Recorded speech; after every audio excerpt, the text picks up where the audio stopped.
Finalmente, el Consejo del Banco Central chileno decidió rebajar la tasa de interés en 25 puntos base, situándola en 5% anual. Una decisión que no se tomaba desde hace más de 2 años y que por supuesto tendrá efectos importantes en la economía local. Para eso hablaremos con el economista de la Universidad de Chile, Guillermo Larraín, para entender un poco por qué sucedió y también lo que depara la economía chilena. Guillermo, ¿cómo estás? Bienvenido. ¿Qué tal? Muy buenos días. Bueno, primero, ¿te sorprendió esta decisión? Habían varias miradas contrapuestas respecto a si se iba a mantener o finalmente lo que sucedió, rebajar la tasa.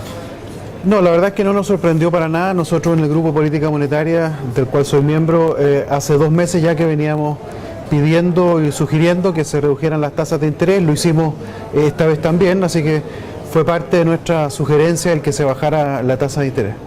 ¿Y por qué factores finalmente el Central decide rebajar? Para que la gente pueda entender finalmente.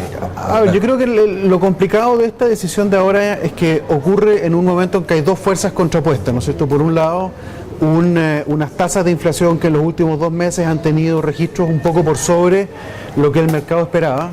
Pero por otro lado, fuerzas de desaceleración de la economía chilena, de desaceleración de la demanda en la economía chilena y de perspectivas de desaceleración mirando hacia el futuro, que todavía son muy fuertes y por lo tanto esas 2 cosas estaban en contraposición.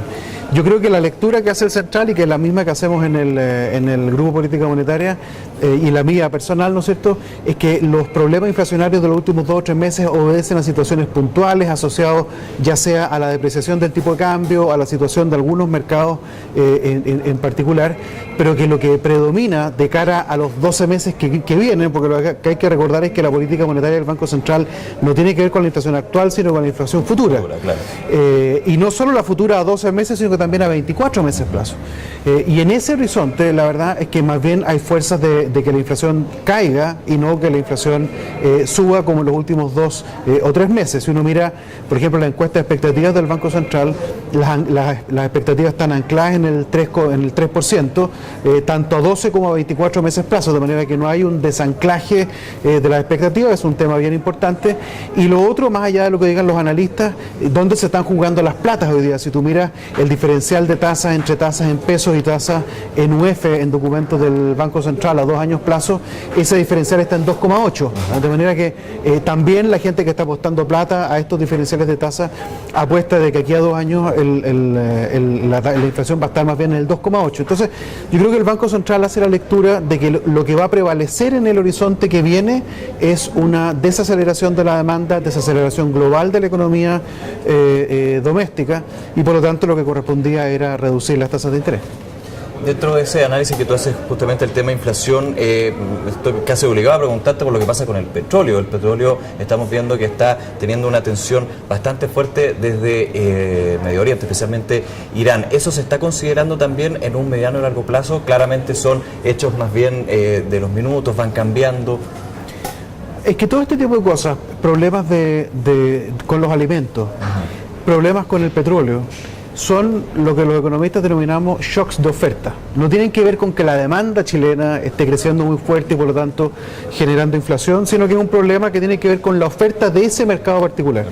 Ahora, es posible que si es que la situación en el Medio Oriente se tensiona aún más, que los precios del petróleo sigan subiendo y ese shock de oferta particular induzca incrementos de precios incluso más arriba de lo que ha sido hasta ahora.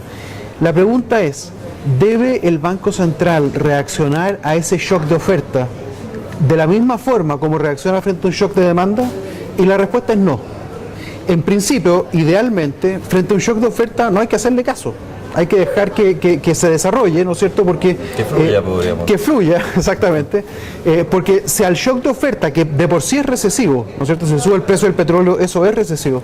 A eso el Banco Central reaccionara subiendo tasas de interés, le agregaría una segunda dosis de desaceleración a la economía que es totalmente indeseable. Entonces, lo único que hay que tener cuidado con los shocks de oferta es que no vayan a impactar las expectativas del mercado. A que el mercado no vaya, producto de ese shock de oferta, a pensar que el objetivo inflacionario del Banco Central cambia. Y eso es lo que no está ocurriendo por el momento, y habrá que monitorear si eso continúa en el futuro. Pero mientras las expectativas estén ancladas, entonces los shocks de oferta hay que dejar que se desarrollen naturalmente. Que fluyan y finalmente no terminar en reacciones apresuradas que pueden tener efectos muy negativos. Muy negativos, más allá de lo ya negativo que es que suba el precio del petróleo y afecta negativamente los costos de las empresas y la actividad económica interna. Miremos para adelante, tratemos de tirar algunas luces de lo que podría ser las próximas decisiones del Banco Central, los próximos movimientos del Banco Central. ¿Tú crees que se va a profundizar el estímulo monetario? Yo creo en principio que sí. Va a depender un poco porque el temor que tiene todo el mundo, ¿no es cierto?, es que la situación europea, que probablemente ya esté en el terreno de la recesión económica, que no vaya a transformarse en una gran crisis financiera. La probabilidad de que se transforme en una crisis financiera son altas, no son bajas. Y por lo tanto la desaceleración global que está viviendo no solo Europa, sino que también América Latina, que está viviendo el resto del mundo, es una fuerza que debiera ir acompañada de bajas de tasa. Pero existe una probabilidad, que no es menor, ¿no es cierto?, de que la situación europea mejore en forma relativamente importante producto de las decisiones que se están tomando en estos días. Hay un summit, ¿no es cierto?, de líderes ahora el 30 de este mes. Luego está programado, ¿no es cierto?, el default ordenado de Grecia para el mes de marzo. Si eso se logra sortear con éxito, si España e Italia continúan como lo han hecho hasta ahora, tomando ciertas medidas de reformas en materia importante, pero sobre todo, si finalmente el Banco Central Europeo toma una política un poco más heterodoxa, tal como lo ha hecho la Reserva Federal en Estados Unidos o el Banco de Inglaterra en Inglaterra, que permita efectivamente proveer liquidez y que los mercados no estén atemorizados por la falta de liquidez. Si este segundo escenario ocurre, entonces probablemente vamos a tener un escenario donde los temores de desaceleración van a atenuarse y el Banco Central va a poder mirar esto con un poco más de tranquilidad. Entonces yo esperaría una baja de tasas probablemente en la próxima reunión de política monetaria, a la espera de que se resuelva bien la situación europea. Y que son medidas que, como tú bien dices, ya se están gestando, hay avances importantes, pero claramente también está el factor nerviosismo, miedo, y también el factor social que influyen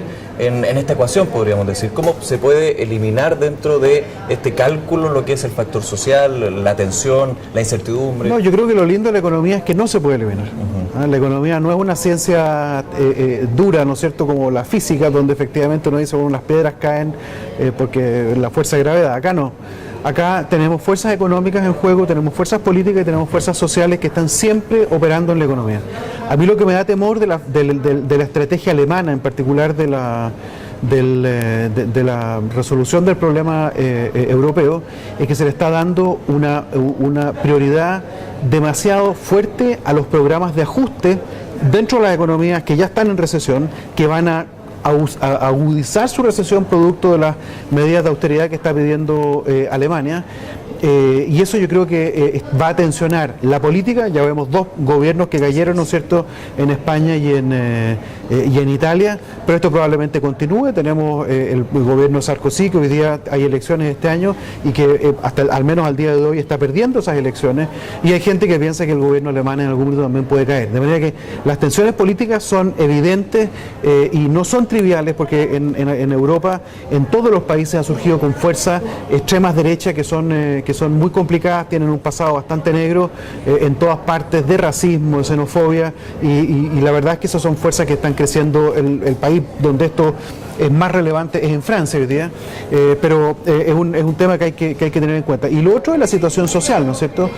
La situación de los indignados de España hoy día se ha masificado por todo el mundo, no solo en Europa, sino que también en Estados Unidos, y esa situación social evidentemente que va a tener impacto en la política. Por ejemplo, el presidente Sarkozy, en parte producto de este malestar que hay en la calle, lo que está proponiendo hoy día, ¿no es cierto?, es un impuesto a las transacciones financieras que no tiene mucho que ver con la situación actual de la economía, no tiene mucho que ver con cuánto se vaya a recaudar producto de esa medida, sino que yo lo interpreto fundamentalmente como una forma de decirle al ciudadano de la calle que también el sector financiero, que es dicho sea de paso, responsable, tiene que ayudar a la tiene que pagar un costo en alguna parte.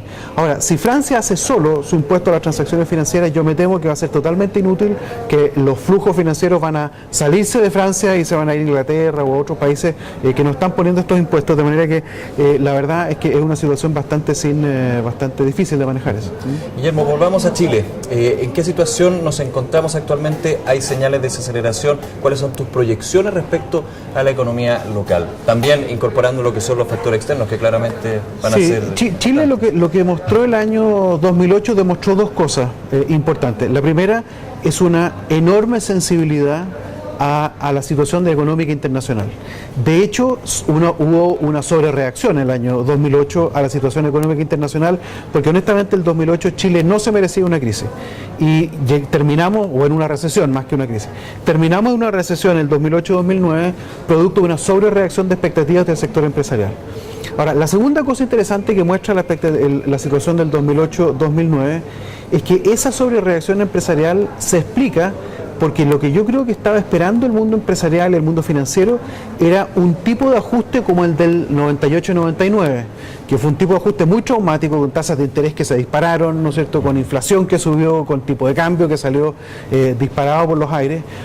Y la verdad es que el ajuste del 2008 fue el de una economía desarrollada.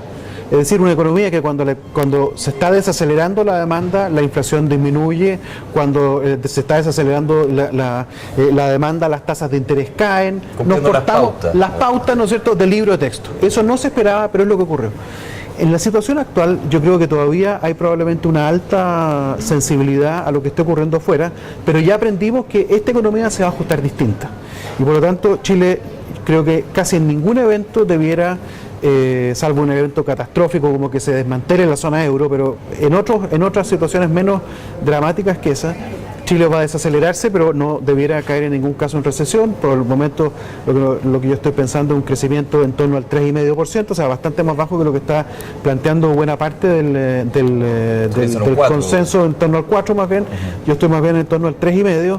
Pero dada esa sensibilidad que tiene el empresario chileno y el banquero chileno y las personas del sector financiero a la situación internacional, si es que si el problema europeo se logra contener bien durante el primer trimestre, es posible que hacia finales de año tengamos un rebrote relativamente importante. Pero lo que me preocupa sí es que la situación, dos cosas, una doméstica y una internacional. La situación internacional creo que va a ser mala los próximos varios años, ¿no? Tenemos muchas señales de que la cosa va a estar muy complicada en Estados Unidos. Hay un ajuste, más bien un acuerdo político al cual hay que llegar en los próximos meses para que el presupuesto del año 2012 se pueda aprobar, y si no... Ya tuvimos los problemas con los límites de endeudamiento. Exactamente, y eso, si es que no se resuelve ahora, entiendo que en los próximos meses eso va a obligar a Estados Unidos a un ajuste fiscal severo, y eso va a desacelerar eventualmente a Estados Unidos. Los problemas europeos ya los conocemos. Y en China vengo llegando ahora a un seminario en la Universidad de Chile, justamente donde se estaba hablando los problemas que significa para China tener un consumo interno muy deprimido, donde la gente no gasta, una tasa de inversión que ya no puede crecer más, en torno al 50% del PIB, y por otro lado una economía internacional que se está desacelerando y desacelerando las exportaciones chinas, de manera que China como un todo está desacelerándose, y eso va a continuar los próximos varios años. De manera complicado también, porque muchos dicen que China podría salvar al mundo, o lo ven ya de una forma heroica, pero no es tan así. Aparte también, ¿por qué tendría que China ayudar al resto? O sea, no, estaría en su propio interés, digamos. Claro. O sea, China hoy día, lo que ellos mismos dicen es que no pueden crecer mucho más por abajo del 8%, ahí ya estarían ayudando al mundo si es que eso se cumpliera, por razones internas. Ahora, yo creo que esas razones, yo soy bastante más desconfiado que el promedio respecto a la situación china. De su capacidad de crecimiento, tengo temor de lo que pueda estar pasando en el sector financiero. Hace 2 semanas atrás, y entiendo que lo leí en el diario financiero, hubo un default de unos bonos de unas empresas AAA chinas, y de manera que no está claro exactamente la solidez financiera china. Yo tengo mis dudas. Se habla, por ejemplo, de que la inversión en China es extremadamente ineficiente. Digamos, todos los proyectos nuevos que se están echando a andar son muy ineficientes, y la misma razón me lleva a pensar que la asignación del crédito, que que ha sido monumental en los últimos años en China, probablemente también está lleno de ineficiencias. Se le debe haber entregado, me imagino, esto es una mera suposición, pero me imagino que debe ser así, crédito a personas que no tenían totalmente capacidad de pago. Entonces, creo que hay que tener cuidado con China, yo lo miro con bastante más recelo. Y en la economía doméstica, lo que a mí me preocupa es que no estamos haciendo estrictamente nada para resolver los problemas estructurales más de fondo que tiene esta economía para su crecimiento de largo plazo. ¿Cómo cuáles? Como por ejemplo la extrema dependencia del cobre. Hoy día el cobre o el sector minero en general tiene prácticamente concentra el 60% de las exportaciones chilenas.